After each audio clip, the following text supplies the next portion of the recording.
Toronto. The Speaker of Canada's House of Commons resigned Tuesday for inviting man who fought in a Nazi military unit during World War II to Parliament to attend speech by Ukraine's president. The route introduced Hunka as a war hero fighting for the First Ukrainian Division. Over weekend, observers began reporting that First Ukrainian Division was also known as Waffen-SS Galicia Division or SS 14th Waffen Division, a volunteer unit under command of Nazis.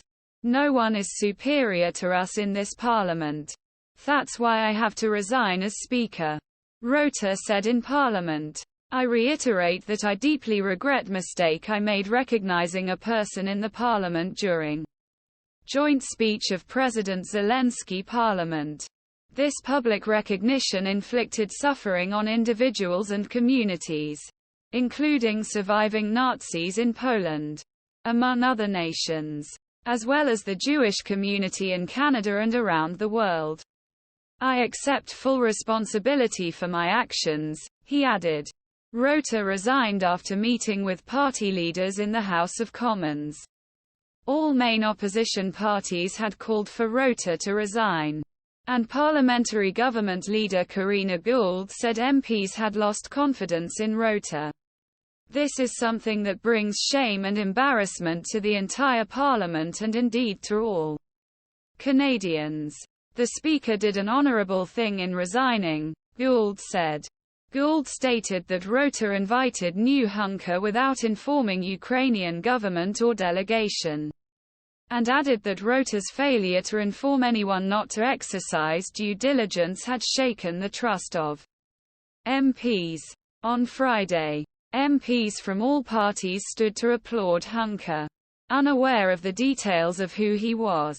Never in my life would I have imagined that the Speaker would ask us to give a standing ovation to someone who fought the Nazis, Gould said. My family is made up of Jewish Holocaust survivors. Never in a million years would I give a standing ovation to someone who helped the Nazis. Gould said Rota found out over the weekend.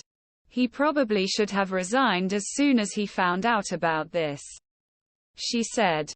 Canadian Health Minister Mark Holland called the incident incredibly embarrassing.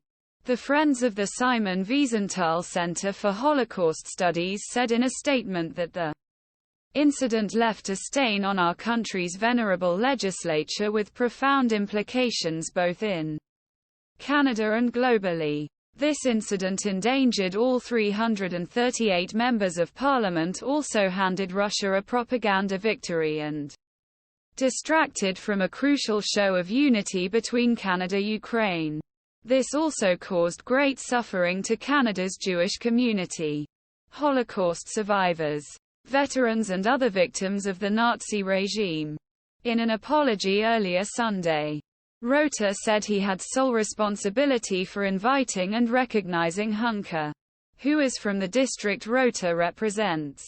The Speaker's office said it was Hunka's son who contacted Rota's local office to see if he could attend Zelenskyy's speech. The Prime Minister's office said it was not aware that Hunka had been